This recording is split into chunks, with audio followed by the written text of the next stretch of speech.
سلام دوستان، مغازه رو ببینید. از مغازه همون سوراخ هم بالا پایین داریم. کار امروز اونم که این کاشی ها رو از نیسان آوردیم پایین.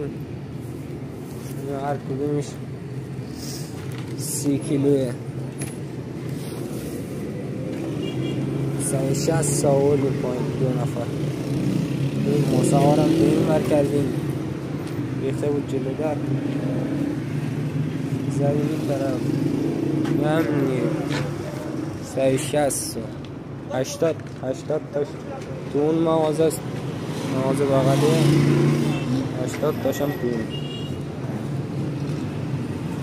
اینم که از شهر